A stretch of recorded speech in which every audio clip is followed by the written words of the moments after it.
Hey everyone, welcome to Princess of Gay. I'm your host Connie, and today we are here with episodes 5 and 6 of Big City Greens. And I'm just going to say right off the bat, I have been on an extreme roller coaster of emotions today. This is the third thing I'm recording today, right?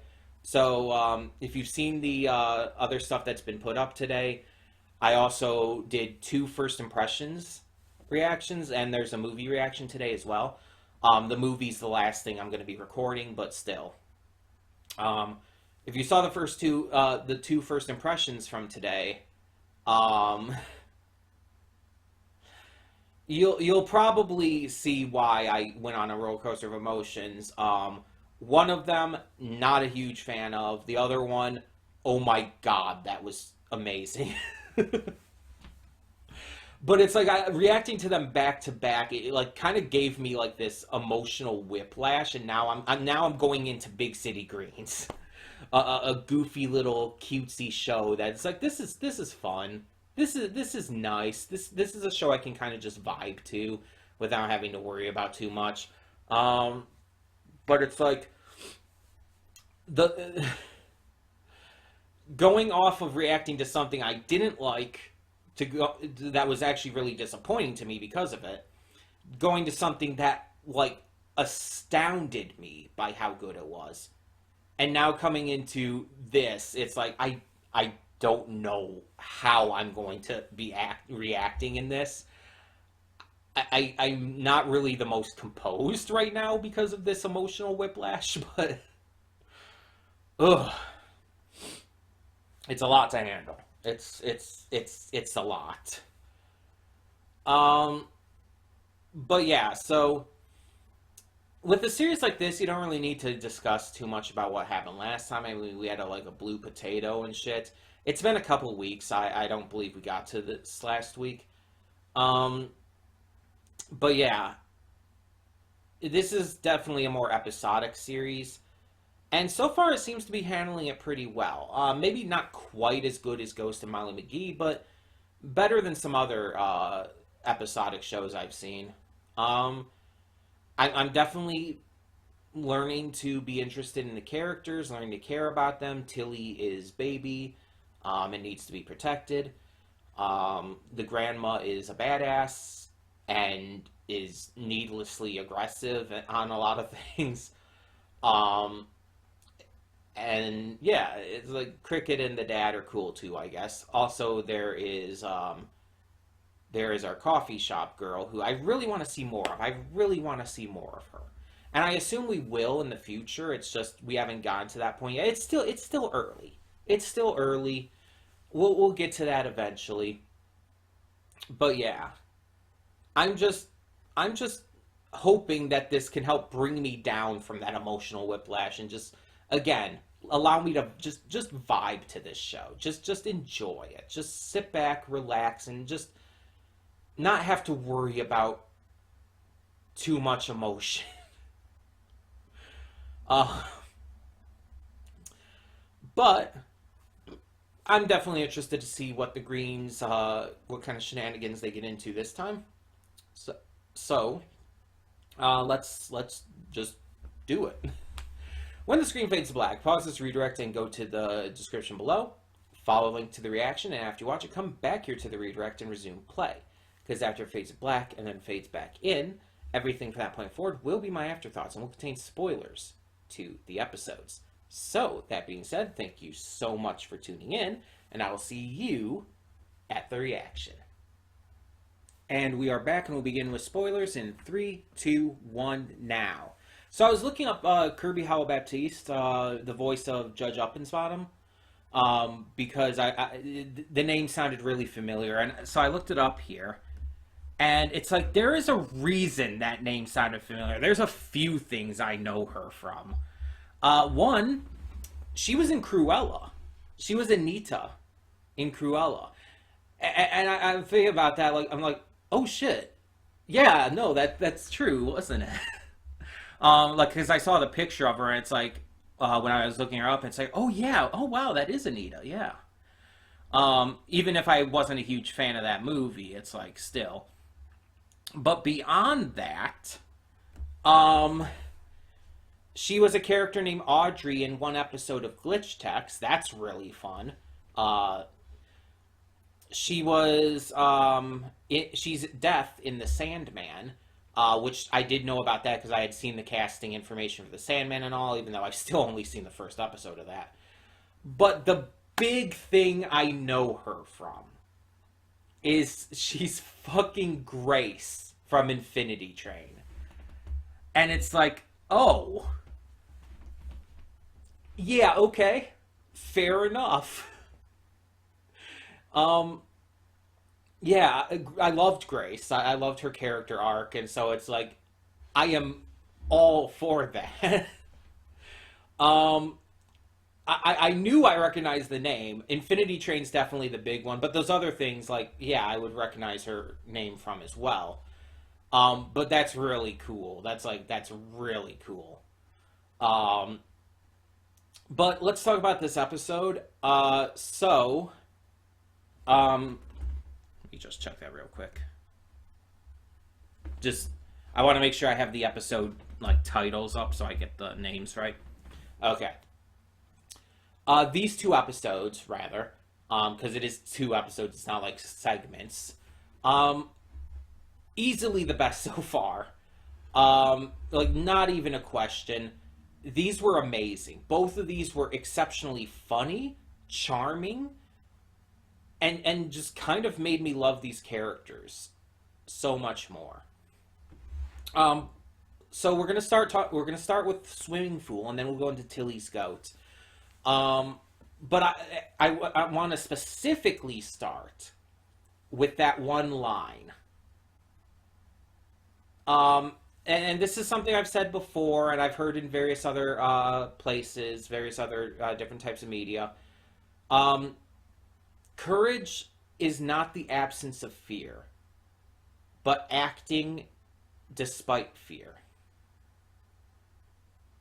It's courageous doesn't mean you're not afraid. It means that you're just willing to act even though you're afraid. And this is something that I've always like really strongly stood by. Um, every time I see this in anything, anytime I see this kind of this message taught in anything, I'm like really excited about it because it's something I didn't grow up with. Both from the influences around me and the media I consumed, courage was made to seem like it was this big thing about like, oh, you're not afraid. If you're courageous, if you're brave, it means there's no fear. And if you have any kind of fear, you're a coward, you're a baby, you're a loser.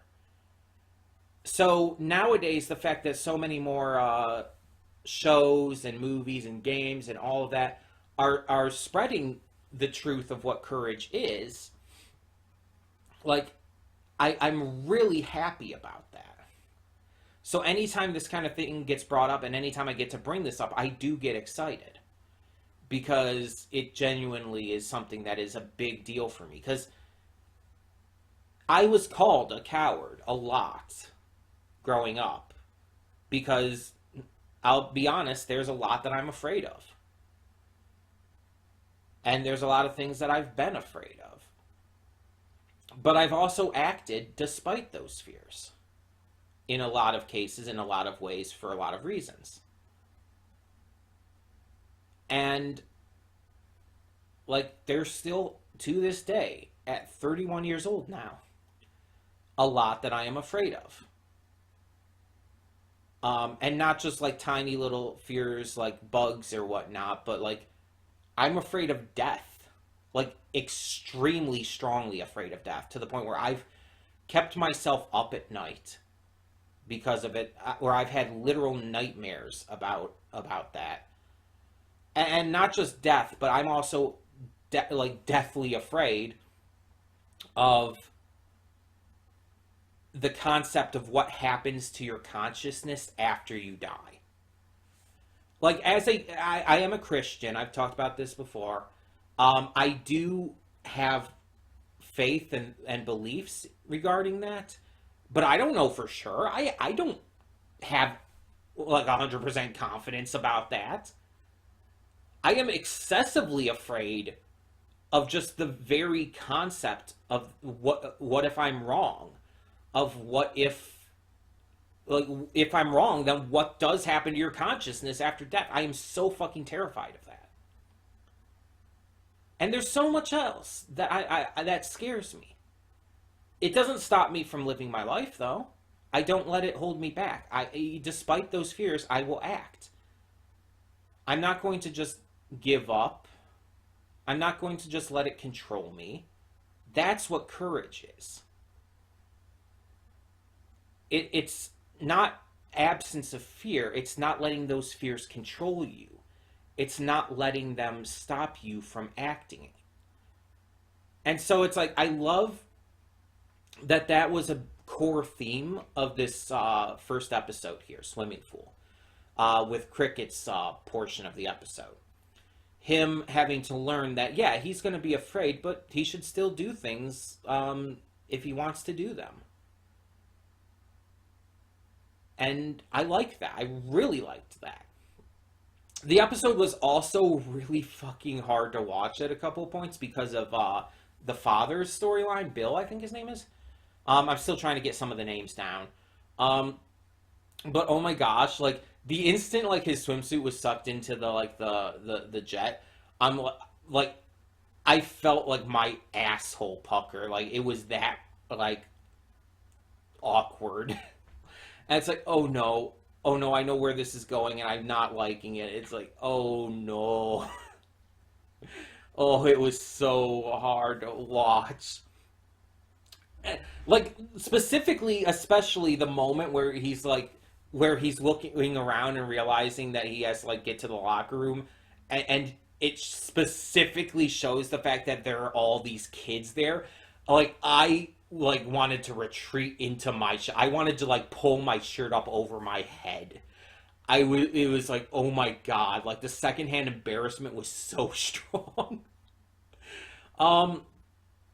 And the thing is, I actually so I kind of pride myself on being open and honest with you guys. This is something like that I guess in general, open and honest. This is something that some people might not share, but I want to be honest with you. I've experienced something like this. When I was in, I want to say high school. It would have been early high school, I think, though. Maybe, yeah, I think it was early high school still. Yeah, it would have been within the first 2 years of high school. Either way, I had a swimming class. Like, it was like kind of an offset of a gym class. I decided to take a swimming class. And there was one point where we were playing water polo and my swim trunks fell completely off. Like, I don't even remember exactly how it happened. I think I was like jumping like to try and get the ball or something. And like they were like loose or something, like I hadn't tied them because they have the ties and everything. I hadn't tied them. They were loose and they just dropped off of my body. And like the water is like, it's not like opaque. So it's like if anyone like looked, they would be able to see what happened. The instant that happened, I like dropped and like instantly like basically dove into the water to find them and get them back on. I was like, and I just kind of hid away in the corner of the pool the rest of the day. I was so fucking embarrassed. I don't think anyone saw or even knew what happened, but I was so fucking embarrassed nonetheless. It was terrible. So I've had a similar situation, and so it's like having the secondhand embarrassment for him here. It's like I also kind of empathized with that, and it's like, oh my god, I felt so fucking bad, but so, ooh, it was so awkward, and it's like, oh my god. Tilly, meanwhile, was living her best life, just going treasure hunting. Found the keys because the shorts, I guess, got sucked into the through the filter, I guess, and went into the pool. I don't know how that would work. I don't think it would work like that. But oh well. So the shorts were in the main pool, and she found the keys through that. Also, why were the keys in his shorts in his swimsuit pocket? Like, shouldn't he have left those in the locker room? Why were those in his pocket? Why would you bring keys into a pool with you, or even a hot tub? That makes no sense to me. Like, I understand. I guess I get the idea of like, oh, they needed to just do something to have this episode and for Tilly to do and all, but and it was great. It was fun. Tilly's part was wonderful. She is just an absolute joy and just a precious being. Um, but nonetheless, why would you do that? That just I don't understand why someone would do that. Um, I guess maybe like the lock key might have been on there too, if he wasn't using like a combination lock. But still, it's like I don't know. That just feels like a weird thing to do. Is that just me? Maybe that's just me. But either way, so yeah, and the grandma, she was just like trying to soak her feet while keeping her hair up and everything. She had just got her hair done, looked fabulous. So she was trying to keep anyone from splashing near her and had to scare away a bunch of kids by taking off her fake leg. It was definitely the weakest of the character stories in this episode, but it was still fun, I guess. Like, I didn't dislike it. It was just the weakest. It had the least to it.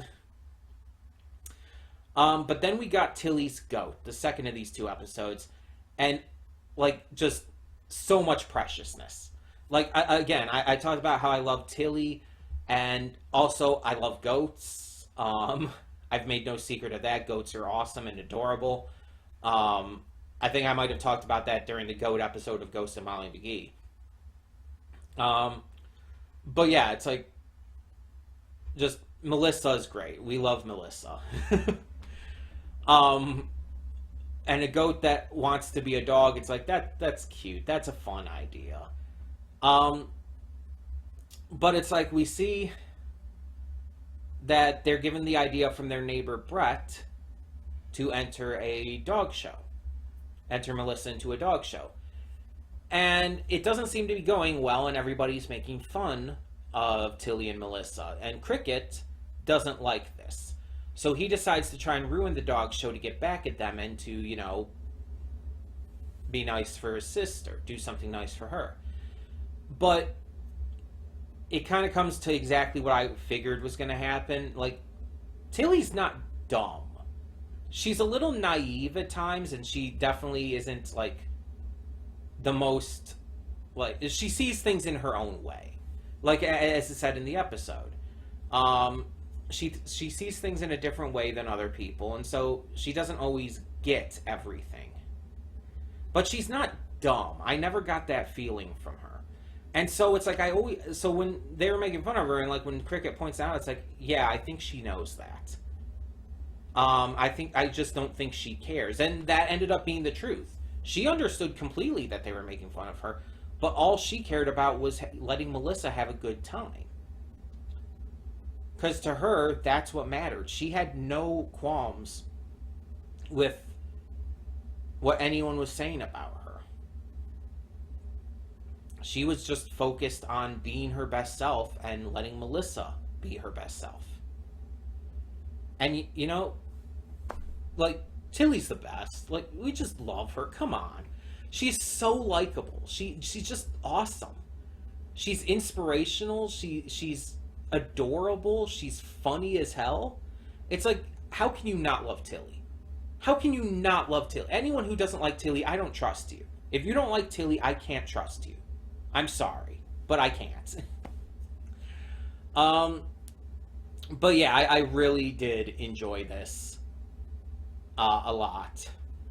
And seeing Cricket like spreading the fleas around and using the dog Phoenix, I think the name was, as like a gun was like, oh my god.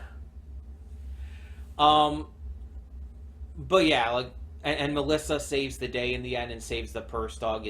That's adorable. And I do love the joke, and especially the delivery. It's like, did we win?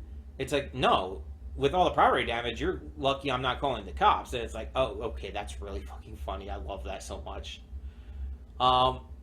These episodes, both of them, were just really funny, really charming. Like, just an absolute blast. I loved both of these episodes. Like, much more than the previous episodes we've gotten. These were the best so far. Like, these were really good. But tell me in the comments below, what did you think of these 2 episodes of Big City Greens? And for now, I'm Connie, and I'm signing off.